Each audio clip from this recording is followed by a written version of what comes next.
नमस्कार, मैं हूं निखिल और आप देख रहे हैं चेतना मंच। देश की आज़ादी में अहम योगदान देने वाली आज़ाद हिंद फौज के शूरवीरों को सम्मान देने के लिए केंद्र सरकार भरसक प्रयास कर रही है।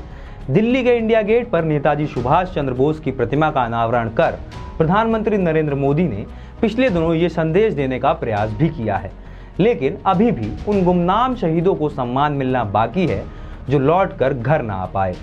ग्वालियर का एक युवा इस प्रयास में जी जान से जुटा हुआ है। इस होनहार छात्र का नाम है शुभम।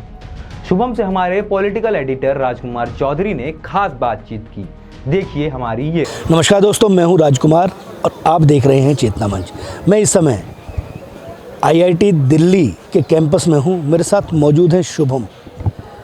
शुभम ने अपनी पढ़ाई की है, लेकिन आज़ाद हिंद फौज के जो जवान हैं उनके लिए किस तरीके की परिस्थितियां रही, सबसे पहले एक छोटा सा परिचय शुभम।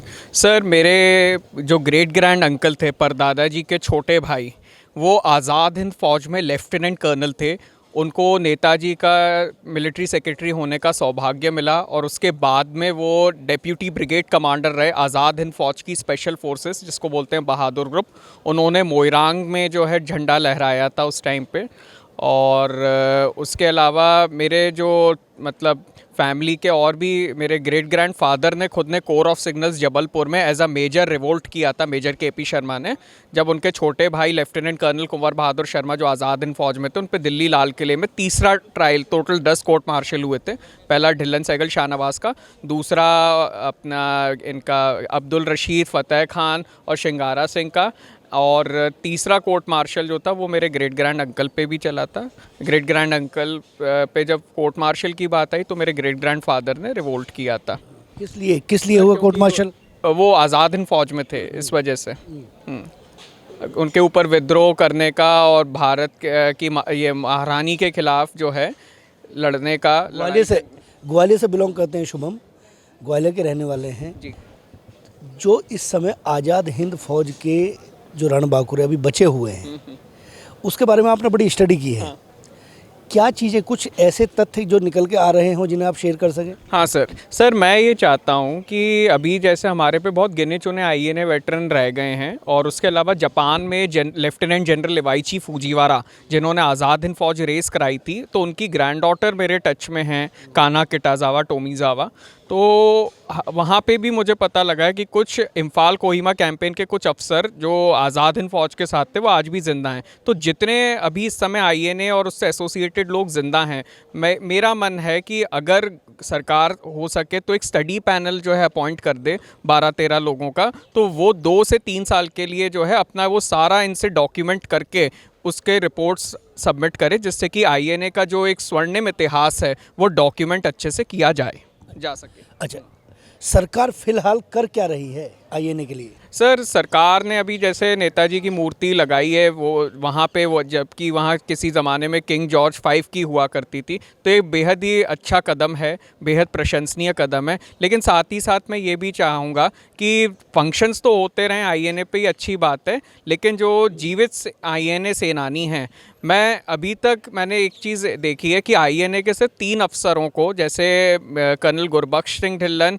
हमारी lieutenant colonel doctor Lakshmi Sehgal जो रानी झांसी रेजिमेंट कमांड करती थी, और कैप्टन जानकी तेवर, सिर्फ इन्हीं को जो है पद्म भूषण, पद्म विभूषण और पद्मश्री दिया गया है। तो मेरा ये मानना है कि जो जीवित आईएनए सेनानी, इनको कम से कम पद्मश्री, जो लोएस्ट रैंकिंग पद्म अवार्ड है, जो काफ़ी थोक में बांटा जाता है, तो कम से कम वो अभी अगर जीते जी मिल जाए तो ये बहुत अच्छा रहेगा। क्योंकि हम लोगों ने, जिस सेना ने भारत की आज़ादी के लिए जंग लड़ी, ये बड़े दुर्भाग्य का विषय है कि उस सेना के शहीदों के नाम का स्मारक आज भारत की सरजमी पर नहीं, वो सिंगापुर की सरजमी पर है। और साथ ही साथ आप ये देखिए कि जिस सेना ने अपना जान की बाजी लगा के देश की रक्षा, मतलब देश की आज़ादी के लिए जंग लड़ी, उसको भारतीय सेना में बाद में नहीं लिया गया, बल्कि उसी तरफ हैदराबाद की सेना जो भारत में विलय करने के खिलाफ थी, उस सेना को जो है ले लिया गया था। लेकिन उसमें से भी हमें अच्छे अफसर मिले, लेफ्टिनेंट कर्नल AB तारापुरे, परमवीर चक्र 1965 के, 17 पूना हॉर्स के, आर्मर्ड कॉर्प्स के। तो उनको तो ये चीज़ है, तो मतलब काफ़ी ऐसा नहीं है कि हमें उससे ख़राब फौजी मिले हों, लेकिन ये है कि आईएनए के भी सैनिकों को ले लेना चाहिए था। तो ये एक थोड़ा मुझे लगता है कि हम लोगों के, हाँ, भारत के मतलब इतिहास पे एक काला धब्बा है, तो उसको अगर मिटाना है तो मेरा ये मानना है जो जीवित सेनानी हैं तो कम से कम उनको जीते जी, जो अपने उम्र के आखिरी पड़ाव में हैं, कम से कम उन्हें जीते जी जो है पद्म पुरस्कार मिल जाएं। अच्छा, एक अंतिम सवाल शुभम जी। कुछ लोग ऐसे हैं कि जो गुमनाम शहीद रहे हैं, जिनका कहीं कोई रिकॉर्ड नहीं है और कहीं उन्हें कोई सम्मान नहीं मिला, आए और गुमनाम हो गए, क्योंकि उस समय की जो परिस्थितियाँ थी, उन जिन परिस्थितियों में लोग अपना घर छोड़ के गए और वापस आए, उनके परिजन यदि अपने परिवार के लोगों के बारे में तफ्तीश करना चाहें तो उन्हें क्या करना चाहिए? Sir, combined services detailed interrogation centre एक रेड फोर्ट में डिपार्टमेंट बनाया गया था वर्ल्ड वॉर 2 के टाइम पे। तो उसमें आज़ाद हिंद फौज के जो सेनानी थे उन्हें जो है इंटेरोगेट किया जाता था। तो उसकी जो फाइलें हैं CSDIC की, वो नेशनल आर्काइव्स ऑफ इंडिया के पास अभी जो है हैं इस समय। तो यदि कोई जानना चाहे तो 990 के करीब फाइलें हैं। तो हमारे नेशनल आर्काइव्स ऑफ इंडिया में जाके उन रिकॉर्ड्स में अगर वो बचे होंगे तो वहाँ से पता कुछ ना कुछ लगाया जा सकता है।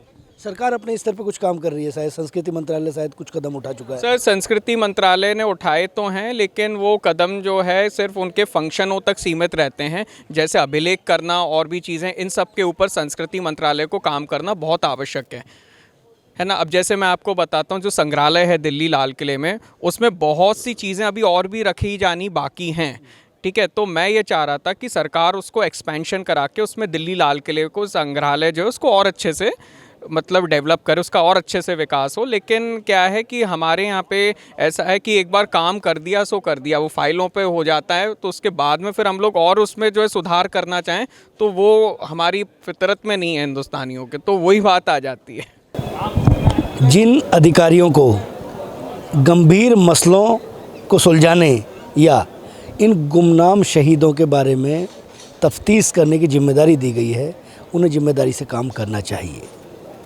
तभी उनके बारे में जानकारी मिलेंगी और तभी उनका ये मकसद ये कामयाब होगा। कैमरा पर्सन शिव के साथ राजकुमार चौधरी, चेतना मंच, दिल्ली।